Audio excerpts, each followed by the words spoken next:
हाँ सर।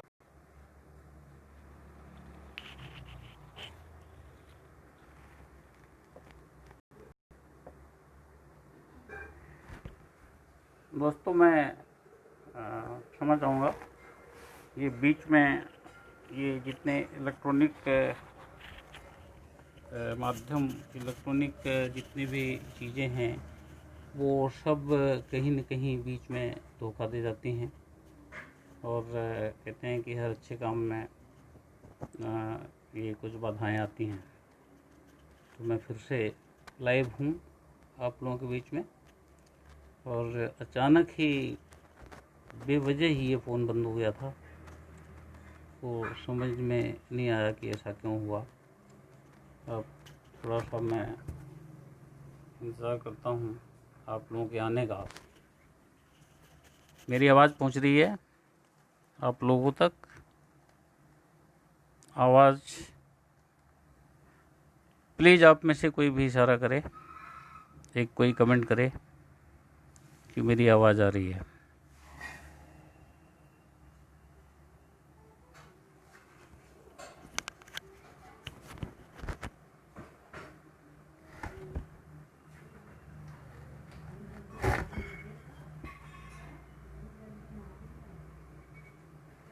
हाँ, मेरी आवाज़ आ रही है क्या? हाँ, प्लीज़ आप में से कोई एक कमेंट करें। सिरोया जी मुझे सुन रही थी, सच्चिदानंद तिवारी जी सुन रहे थे, और भी कुछ साथी थे। लेकिन अभी अचानक ही फ़ोन का बंद होना, हार्डली मैं समझता हूँ 30 सेकंड लगा होगा। तो मेरी आवाज़ आ रही है तो आप मुझे इशारा कर दें, पता लग जाएगा।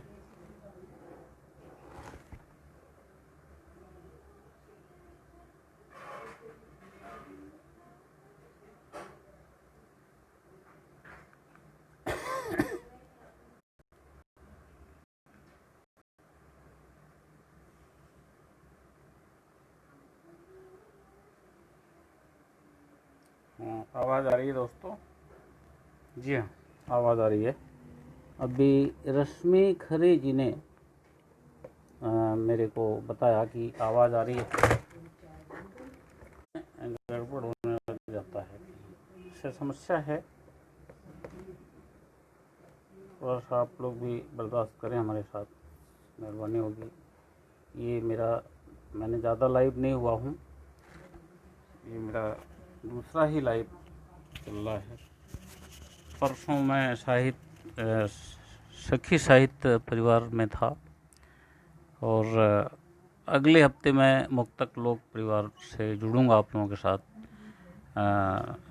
प्रोफेसर विश्वंभर शुक्ल जो मेरे बड़े भाई भी हैं, और उनका आग्रह बहुत पहले से चलता था, लेकिन मेरे कोई जानकारी नहीं थी कि दरअसल ये ऑनलाइव होते कैसे हैं। तो दिस इज डेम इजी। लेकिन क्या हुआ कि 9 तारीख को दीपिका सतोदिया जी ने बड़ी मेहनत की मेरे साथ। मैंने उनसे कहा कि मैं इतना बड़ा हो गया, 72 साल का, लेकिन मैं छोटा सा शिशु हूँ इस मामले में, पहले क्लास का विद्यार्थी हूँ, और आप इसी रूप से। तो उन्होंने कहा आप चिंता नहीं करें, मैं आपको सिखा दूंगी, तैयार करूंगी। तो 9 तारीख को दिन भर हम लोग लगे रहे। रात को 12:30 मुझे बज गया, 2 उनको बज गया।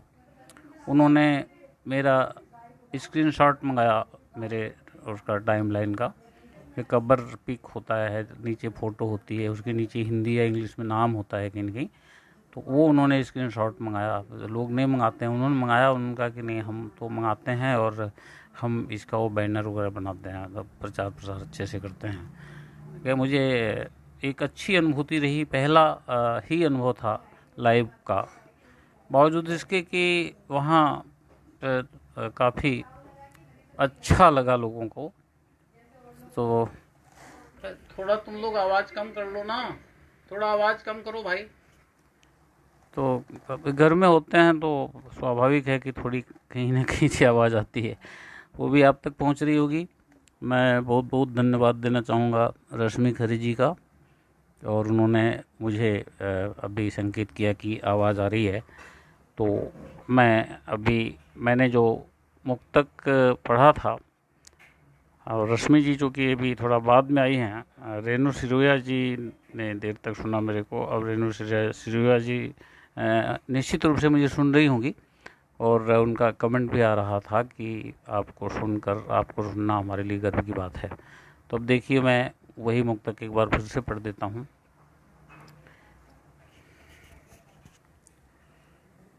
उड़ सको खुलकर सहज आकाश देना चाहता हूँ, उड़ सको खुलकर सहज आकाश देना चाहता हूँ, जिंदगी को एक सुखद मधुमास देना चाहता हूँ। उड़ सको खुलकर सहज आकाश देना चाहता हूँ, जिंदगी को एक सुखद मधुमास देना चाहता हूँ। नफरतों से मुक्त हो जीवन तुम्हारा हर तरह। सद्भावना है, शुभकामना है, मंगल कामना है आप लोगों के लिए। ओ नफरतों से मुक्त हो जीवन तुम्हारा हर तरह, सब दुखों को अब यहीं अवकाश देना चाहता हूँ, सब दुखों को अब यहीं अवकाश देना चाहता हूँ। ये रहा मेरा शुरुआत का मुक्तक।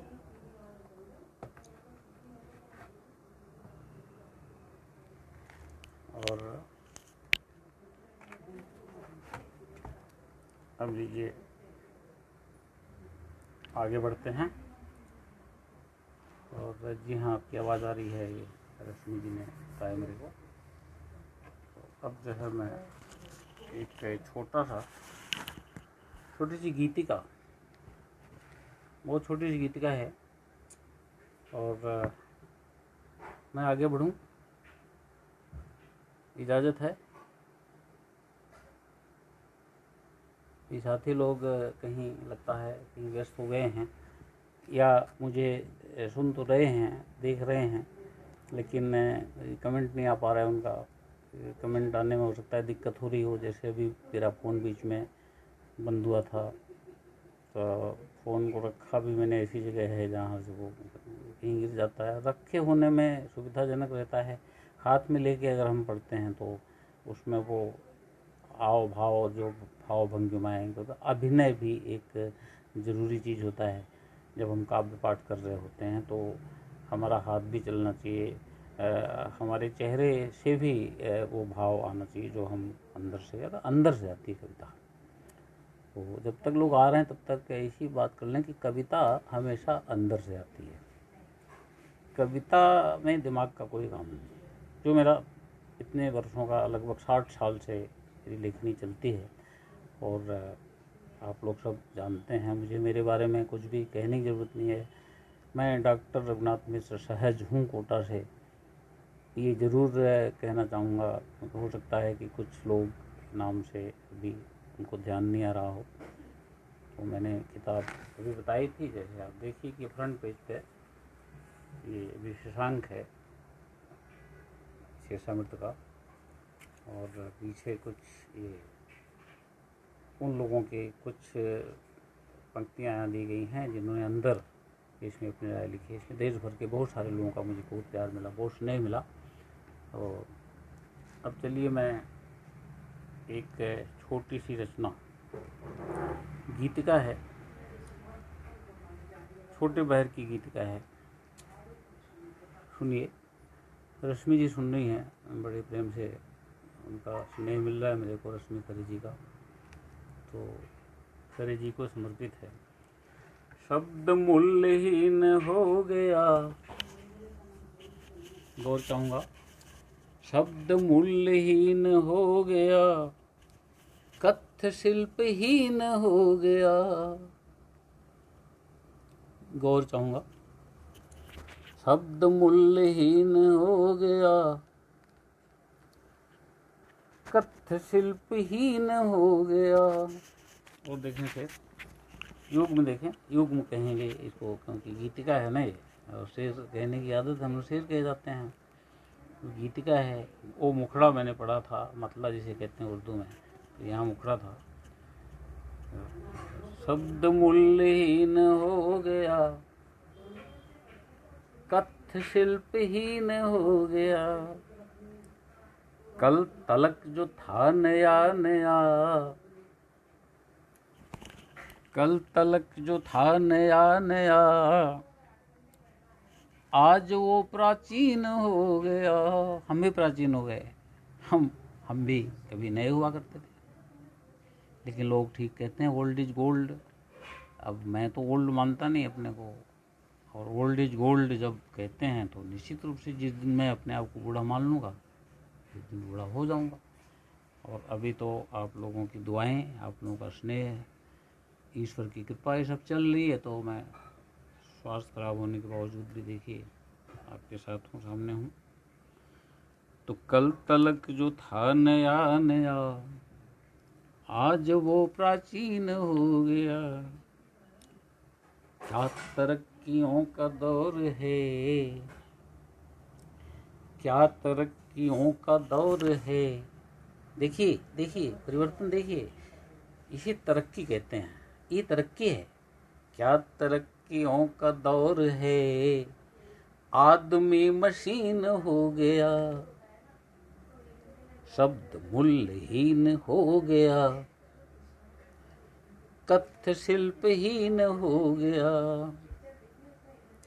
कल तलक जो था नया नया, आज वो प्राचीन हो गया।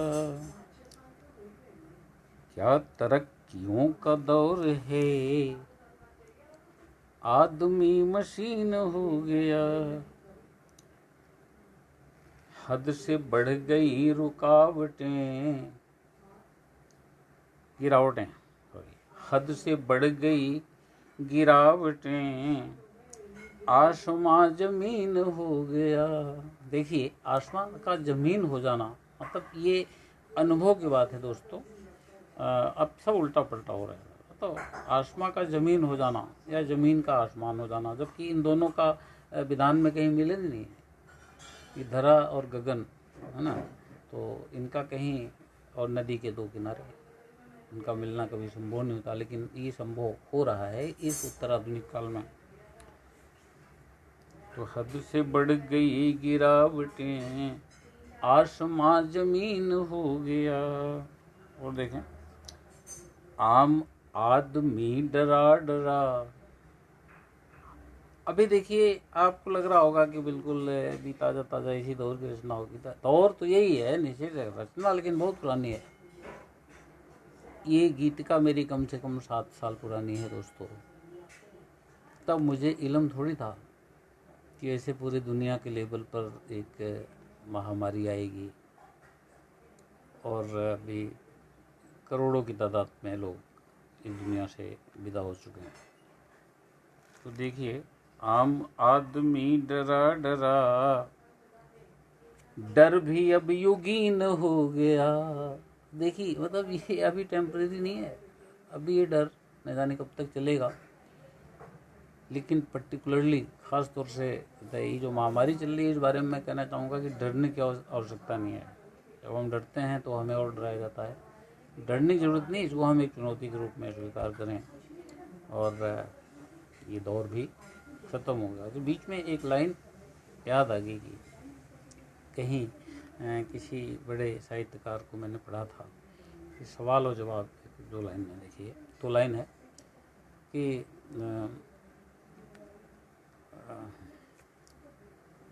क्या जुल्मतों के दौर में भी गीत गाए जाएंगे।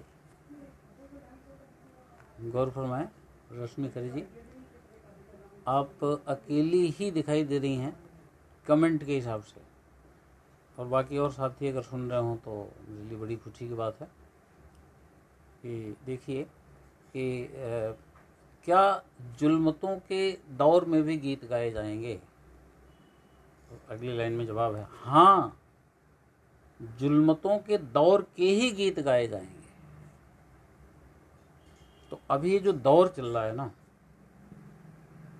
ये कुदरत ने जो ये हमें बख्शीश दी है अरे गिफ्ट कह लें इसको हम, या हमारे कर्मों का फल कह लें, क्या कहें, जो भी कहें, लेकिन जो कुछ भी वहाँ से आता है वो न अच्छा होता न बुरा होता है, वह होता है जो आवश्यक होता है। तो प्रकृति ने शायद इसको आवश्यक समझते हुए ये दुनिया भर को एक चेतावनी के रूप में, एक सबक के रूप में ये दुनिया भर के लिए दिया है।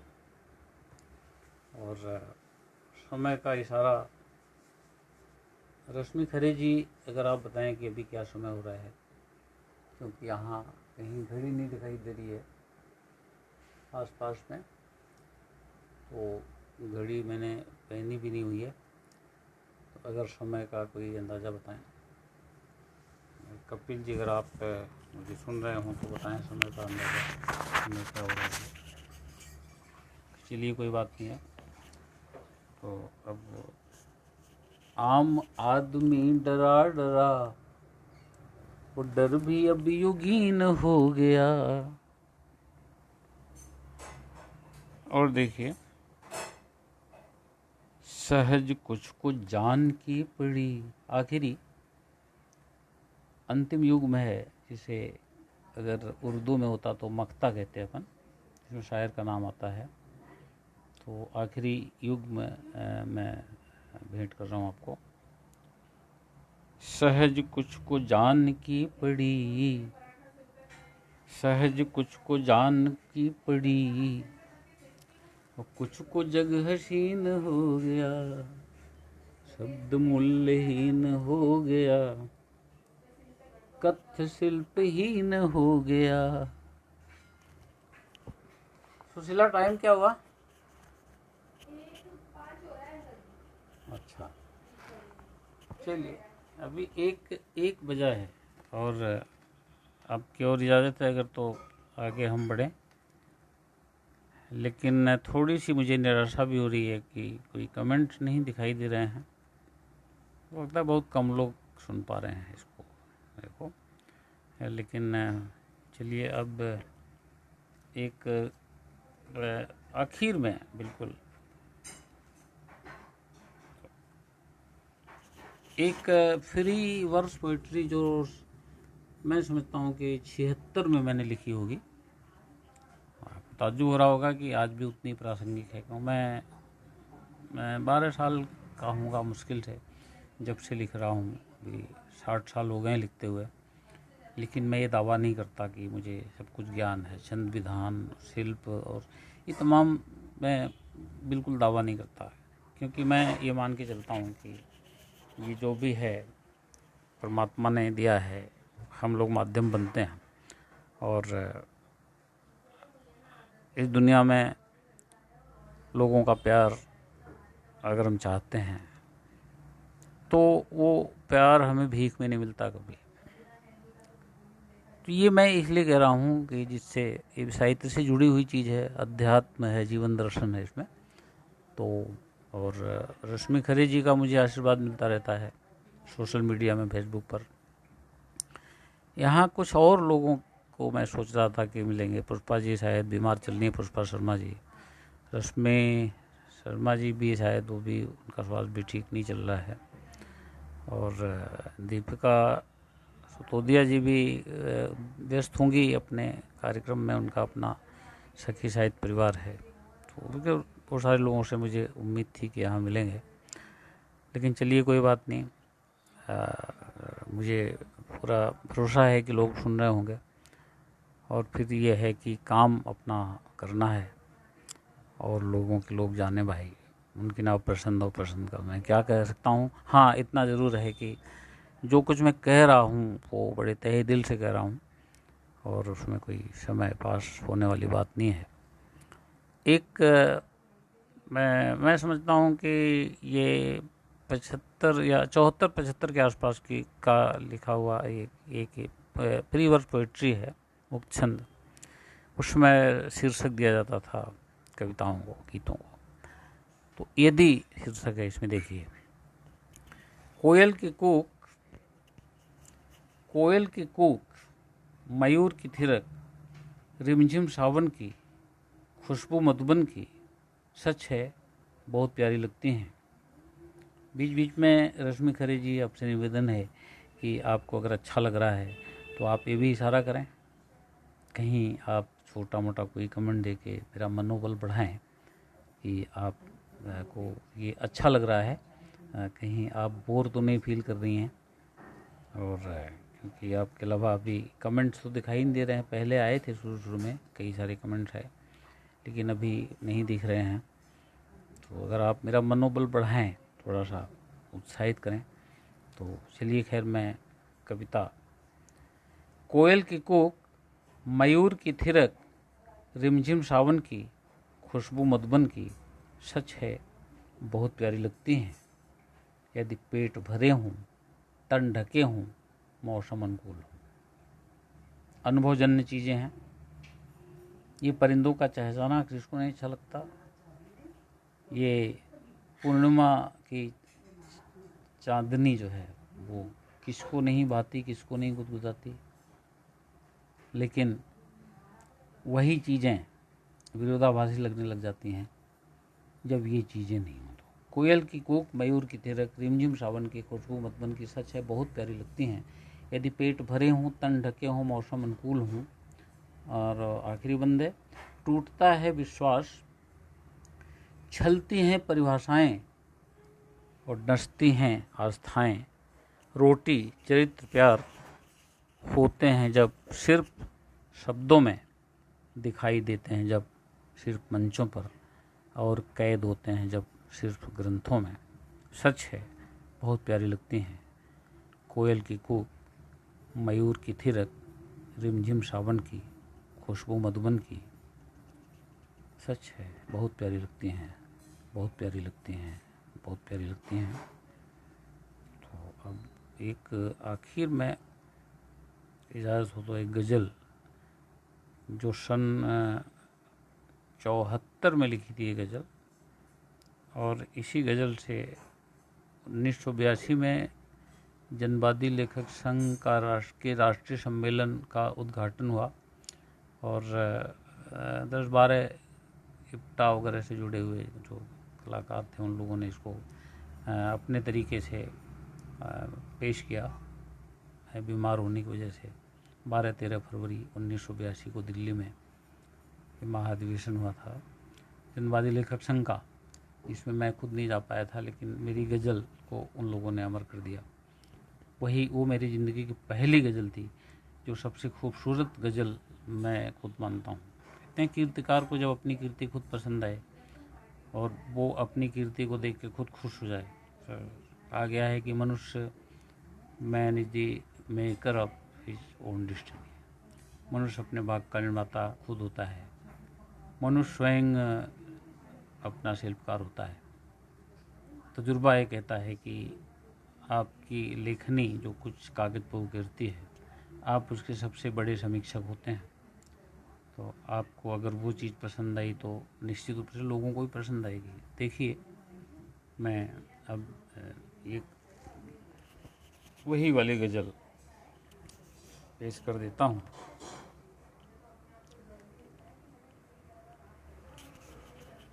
कैसे आए हमको हंसी जब तमाम रोते हैं, कैसे आए हमको हंसी जब तमाम रोते हैं। थूकते हैं उन पर हम, थूकते हैं उन पर हम, जो आंसुओं को बोते हैं। कैसे आए हमको हंसी। और देखें फिर, बच्चे कुछ तरसते हैं मिट्टी के खिलौनों को। देखिए बच्चे और बच्चे में अंतर देखिए ज़रा। कुछ की बड़ी बड़ी मांग होती है, उनके माँ बाप को पूरा करना पड़ता है, लेकिन ऐसे भी बच्चे हैं, कितने गरीब बच्चे हैं बेचारे, जिन्हें मिट्टी का खिलौना भी नसीब नहीं होता है। मेरा खुद का तजुर्बा है, तो इस गज़ल में पूरा पूरा आपको मेरी ज़िंदगी की कहानी इस गज़ल में दिखाई देगी। आप देखिए, तो बच्चे कुछ तरसते हैं मिट्टी के खिलौनों को, ऐसे भी हैं बच्चे यहाँ, ऐसे भी हैं बच्चे यहाँ, जो तारों संग सोते हैं, कैसे आए हमको हंसी। उनकी नींद गायब है मखमली बिछौनों में, उनकी नींद गायब है मखमली बिछौनों में। इनसे पूछो कैसे भला, इनसे पूछो कैसे भला, इनसे पूछो कैसे भला, कंकड़ों पे सोते हैं, कैसे आए हमको हंसी। जब तमाम रोते हैं, थूकते हैं उन पर हम, जो जिंदगी थूकते हैं उन पर हम, जो आंसुओं को बोते हैं। अच्छा प्रयोग है, खेतों में फसल बोनी चाहिए लेकिन आंसू बोते हैं लोग। तो इन कहा है किसी शायर ने, शायद फैज का है कि इन फरावा शहरों की, इन दमकते हुए शहरों के फरावा मखलूक इसलिए मौत की हसरत में जिया करती है। यह हंसी खेत फटा पड़ता है यौवन जिनका, इसलिए इनमें फकत भूख उगा करती है। देखिए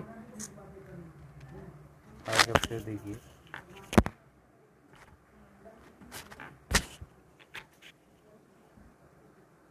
वहाँ ढेर तड़पन है एक बूंद आंसू पर, वहाँ ढेर तड़पन है, वहाँ ढेर तड़पन है एक बूंद आंसू पर। यहाँ लोग जीवन ही, यहाँ लोग जीवन ही अश्कों में डुबोते हैं, कैसे आए हमको हंसी। जब तमाम रोते हैं, कैसे आए हमको हंसी। जब तमाम रोते हैं, थूकते हैं उन पर हम, जो जिंदगी को ढोते हैं। और देखिए जो उनकी दशा देखिए, जो राज मजदूर जो बड़ी बड़ी इमारतें गगनचुंबी 15-15 माले की बिल्डिंगें बनाते हैं, राज मजदूरों से मेरा मतलब है। तो देखिए कि बंगले जो बनाते हैं, बंगले जो बनाते हैं, खून और पसीने से 18-18 घंटा 20-20 घंटा वो बंगले बनाते हैं, झाड़ फानूस वाले बंगले। हीरे मोती जड़े होते हैं जिन बंगलों में, कौन बनाता है? ये हमारे राज मजदूर बनाते हैं, गरीब मजदूर बनाते हैं बेचारे। दिन भर काम करने के बाद भी उनको उचित मजदूरी नहीं मिलती है, उनका पेट नहीं पाल पाते हैं अपने परिवार का। मैं खुद 2-4 हुआ हूँ ऐसी स्थितियों से। तो आप पूरे गज़ल में देखेंगे कि मेरे अपने अनुभव हैं ज़िंदगी के। और ये गज़ल की जो ये किताब मैंने बताई थी मेरी छपी थी 2005 में, और टाइटल गज़ल जो है, जो इस नाम जो है इसका किताब का, वही गज़ल यहाँ पीछे भी छपी हुई है, क्योंकि यहाँ पे इस जगह का सदुपयोग किया गया। और मेरा परिचय जो है, क्योंकि ये पहली गज़ल किताब थी, तो 10 ग्रंथों का मटेरियल तैयार है, लेकिन पैसे कहाँ से लाऊं? घर से पैसा अपन 50-60 हज़ार दें और 200 प्रतियाँ प्रकाशक दे, मैं तो 2 मात्र 10 कम से कम 15 ग्रंथों का मटेरियल तैयार है। प्रेस में भी छपाएं तो पैसा तो लगेगा ना। ये 2 ही छपी हैं और बाकी लगभग 35 या 40 साझा काव्य संकलन है, जिसमें मैं कहीं न कहीं होता हूँ। ये शब्द सागर है, इसमें 20 रचनाकार हैं मेरे सहित। और कृष्णदान ने छापा था। साहित्यकार भाग 5 है, इसमें 5 मुखाकृतियाँ हैं। इसमें आप देख रहे होंगे बीच बीच में। तो कहने को तो बहुत कुछ है, समय भी है, कोई बात नहीं है, लेकिन सुनने वालों का यहाँ, देखने वालों का यहाँ मुझे अभाव दिखाई दे रहा है। आखिर में बंगले जो बनाते हैं खून और पसीने से, रोते हुए जिंदगी भर, रोते हुए जिंदगी भर फुटपाथों पे होते हैं, कैसे आए हमको हंसी। और आखिरी शेर है, तब तक मेरा कोई तखल्लुस नहीं था, जैसे भी सहज हूँ तब मैं रघुनाथ मिश्रा ही होता था। अभी डॉक्टर रघुनाथ मिश्रा सहज हो गया हूँ। आखिरी शेर देखिए, वहाँ ये शिकायत है, इशारा समझ सकते हैं आप, कहाँ? वहाँ ये शिकायत है, घाटा है करोड़ों में। सर पकड़ के बैठ जाते हैं ऐसे। जब ईजी वाले जाते हैं, जब छापा पड़ता है, जब रेड पड़ती है, माथा पकड़ के बैठ जाते हैं। तो कोई इंस्पेक्टर आता है देखने के लिए, बैलेंस शीट बताइए अपनी, सर पकड़ के बैठ जाते हैं साहब, मैं बहुत परेशान हूँ, बहुत गरीब। मतलब मेरा मतलब उन्हीं लोगों से है। और पता लगा कि जब रेड पड़ती है तो दीवारों में हीरे जड़े होते हैं, सोने के सिक्के, सोने की ईंटें। खैर लंबी बात, मैं कुछ थोड़ा इसलिए भी कर रहा हूँ क्योंकि रश्मि खरी जी बराबर यहाँ दिखाई दे रही है मेरे को, और लगातार मतलब यहाँ पे जी हाँ आपकी आवाज़ आ रही है जो कह रही हैं। तो ये आखिरी शेर पढ़ ही रहा था मैं, तो उनकी शिकायत सुन ली। तो वहाँ ये शिकायत है, घाटा है करोड़ों में, यहाँ देखो जीवन भर, यहाँ देखो जीवन भर फाके मस्त होते हैं, कैसे आए हमको हंसी, जब तमाम रोते हैं, थूकते हैं उन पर हम, जो आंसुओं को बोते हैं, कैसे आए हमको हंसी। अब क्या आदेश है मेरे लिए? रश्मि जी आप तो कुछ कहिए, रश्मि खरी जी आप तो कुछ कहिए कि मैं आगे, और नहीं तो फिर मैं एक दो मुक्तक के साथ अपनी वाणी को विराम दे दूंगा। एक मुक्तक आखिर में, 2 मुक्तक, जिसमें एक मुक्तक ये है कि मतलब भेड़िए जंगल से हमारे आवरण में दिखाई देते हैं। जंगल खाली हो गए भेड़ियों से, वो सारे शहरों में और गांवों में आके बस गए। दिखने में हमारे और आप जैसे लगते हैं बिल्कुल ही, लेकिन भेड़िए होते हैं। आवरण मनुष्य का होता है। त्रेता में राम का जमाना, द्वापर में कृष्ण का जमाना, उससे पहले सतयुग था, अब फिर साइकिल चलेगा, फिर सतयुग आने वाला है, कलयुग चल रहा है। भविष्यवाणी राम ने भी की थी कि कलयुग में ये सब कुछ होगा, कृष्ण ने भी कलयुग में ये सब कुछ कहा था कि ऐसा होगा। अंतर इतना सा है कि उस समय बुरा काम करने वाले, खराब काम करने वाले जो है वो त्रेता में भी थे। सतयुग में पता नहीं जानता मैं, सतयुग के बारे में अभी कुछ देखा नहीं, सुना नहीं कहीं, कोई सीरियल वगैरह भी नहीं आए सतयुग पर। लेकिन त्रेता और द्वापर को तो हमने सीरियल्स में देखा है, पढ़ा भी है, कुछ वेदों में, उपनिषदों में पढ़ा है। पौराणिक कथाएं हैं, मैं इतिहास तो नहीं कह रहा हूँ, वो पौराणिक कथाएं हैं, श्रुतियाँ हैं। गीता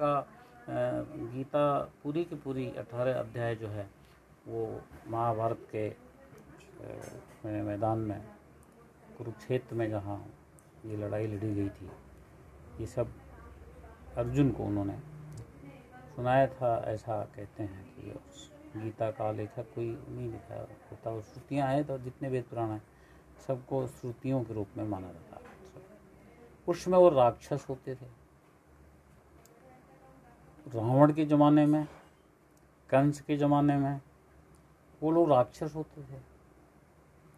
लेकिन आज जो कुछ हम देख रहे हैं, वैश्वीपन, दरिंदगी, दुष्कर्म, ये सारा आज जो हम कुछ देख रहे हैं, रोज़ 2-4 हो रहे हैं। अभी हमारे एक मित्र की 18 साल की लड़की 5 दिन तक गायब रही लगातार। मैंने फेसबुक पर भी डाला था, देखा होगा रश्मि खरे जी ने। लारा उसका नाम था। हम श्री रामचंद्र मिशन से जुड़े हुए हैं।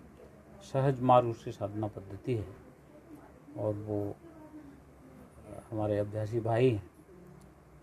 हम लोग एकदम दुखी थे, बहुत ज़्यादा दुखी थे। और एक के बाद मैं इसे दुर्भाग्य कहूँ, इस दुनिया का सौभाग्य कहूँ, क्या कहूँ, मेरा सौभाग्य कहूँ या दुर्भाग्य कहूँ, मैं बहुत भावुक हो रहा हूँ इसमें। लेकिन साहित्यकार को, लोक शिक्षक को, संत, एक गलत उदाहरण दे रहा हूँ मैं, संत तो नहीं कह सकता, अपने बनने की कोशिश कर रहा हूँ। इन लोगों को मतलब भावुकता जो है वो गलत संदेश देती है कई बार। अगर मैं यहाँ रोने लग जाऊँ तो असर अच्छा नहीं पड़ेगा। लेकिन मैं बड़ा दुखी हूँ, अंदर से टूटा हुआ हूँ पूरी तरह। थैंक गॉड कि वो लड़की वापस आ गई है, सकुशल आ गई है। डिटेल और बाद में पता लगेगा। मैंने वहाँ से वो पोस्ट डिलीट की और मेरी बेटी ने वो उसके आने की खुशी में एक पोस्ट डाली, उसको मैंने शेयर किया है, आप तो देख सकते हैं। मेरी बेटी का नाम निधि है और निधि मिश्रा के नाम से है, फेसबुक पर है, आती है। तो अभी देखिए कि अब मैं एक मुक्तक कह देता हूँ चीज़ें। मैं ये सब कुछ इसलिए कह रहा हूँ कि ये भी चीज़ें अनावश्यक नहीं हैं। और आदरणीय रश्मि खरे जी जो है, उनका आशीर्वाद मुझे कंटिन्यूस मिल रहा है। बाकी लोग देख रहे होंगे या नहीं देख रहे होंगे, मैं तो नहीं देख पा रहा हूँ। अगर देख रहे होंगे लोग तो बस मूक दर्शक बने हुए, मूक श्रोता बने हुए देख रहे हैं। वो भी मेरे लिए प्रणम्य है। उनका आशीर्वाद कहीं ना कहीं मेरे को मिल ही रहा होगा। और इसकी जो ये रिकॉर्डेड ये जो वीडियो वो फेसबुक पे और दूसरी जगह मिलेगा, व्हाट्सएप वगैरह पे भी ये चीज़ जाएगी, तो बाद में उनका स्नेह मिल जाएगा, कोई बात नहीं। देखिए कि भेड़ियों से प्यार की उम्मीद करना छोड़ दो, आदमी हो आदमी से आज रिश्ता जोड़ दो। भेड़ियों से प्यार की उम्मीद करना छोड़ दो, आदमी हो आदमी से आज रिश्ता जोड़ दो। रोग की जड़ तक पहुंचना शेष है अब भी हमें, रोग की जड़ तक पहुंचना शेष है अब भी हमें। असलियत की ओर सारे रास्तों को मोड़ दो, असलियत की ओर सारे रास्तों को मोड़ दो। तो असलियत से कटकर हम कितने दिन जिंदा रहेंगे, ये सवाल है। ये सवाल किसी और से नहीं है, ये सवाल मेरे अंदर से, मेरा सवाल है, आपका सवाल है, पूरी मानव जाति का सवाल है। असली धारा से कटकर हम कहाँ जाएंगे, नहीं रह पाएंगे। अस्तित्व का सवाल पैदा हो जाएगा यहाँ पर। एक बात और कह दूँ मैं, वो बड़ी अच्छी लगती है लोगों से जब मैं कहता हूँ, वो बड़ी डिमांड। मुझे उम्मीद है कि रश्मि खरे जी को भी मेरी बात अच्छी लग रही होगी और हम चर्चा करेंगे। रश्मि खरे जी से कभी मुलाकात हुई तो देखूंगा, अगर इनका कांटेक्ट मेरे पास होगा तो मैं इनसे ज़रूर चर्चा करूंगा। और नहीं, रश्मि खरे जी आप अगर नोट कर रही हैं, कर सकती हैं, तो आप नोट कर लें। मेरा मोबाइल नंबर 9214313946। ये आप सब लोग जो भी सुन रहे हैं वो भी चाहें तो नोट कर लें। बाकी आप साझा संकलन परिवार में विजिट करेंगे तो मैं ही उसका क्रिएटर हूँ, संरक्षक हूँ। कपिल खंडेलवाल हैं उसमें अध्यक्ष हैं। तो वहाँ भी मेरा मोबाइल नंबर मिल जाएगा आपको, डॉक्टर गुणात्म मिश्रा के नाम से सर्च भी कर सकते हैं आप। फेसबुक में भी मेरा मोबाइल नंबर आपको मिल जाएगा। हृदय अगर आपका शुद्ध है तो प्यार की तो मूसलाधार बारिश होगी, और मधुर आवाज़ और सुंदर चेहरा ये कभी रिश्तों की बुनियाद नहीं होता। रिश्तों की बुनियाद होता है शुद्ध हृदय और कभी न टूटने वाला अटूट विश्वास। चेहरा देखा, मुग्ध हो गए, आई लव यू कह दिया। उद्देश्य कुछ और होता है, मकसद कुछ और होता है। प्रेम हमेशा बेमकसद होता है। राधा और कृष्ण को देखिए, इससे बड़ा उदाहरण शायद दुनिया में नहीं मिलेगा। सीता और राम को भी ले सकते हैं आप, सीरी फरियाद को ले सकते हैं, शमशा फिरोज को ले सकते हैं, और भी बहुत सारे उदाहरण हैं इस तरीके का, उसको ले सकते हैं। और आखिर में मैं चलते चलाते आप लोगों से विदा लूँगा। एक आखिर में मैं मुक्तक पढ़ देता हूँ, बहुत प्यार से सुना जाता है वो मुक्तक। आज की व्यवस्था पर है पूरी तरह से। करो मत बात धरती की गगन के इन दलालों से, करो मत बात धरती की गगन के इन दलालों से। ये पत्थर हैं न पिघलेंगे हृदय भेदी हवालों से। निभाओगे कहाँ तक और इन झूठे खुदाओं को, निभाओगे कहाँ तक और इन झूठे खुदाओं को।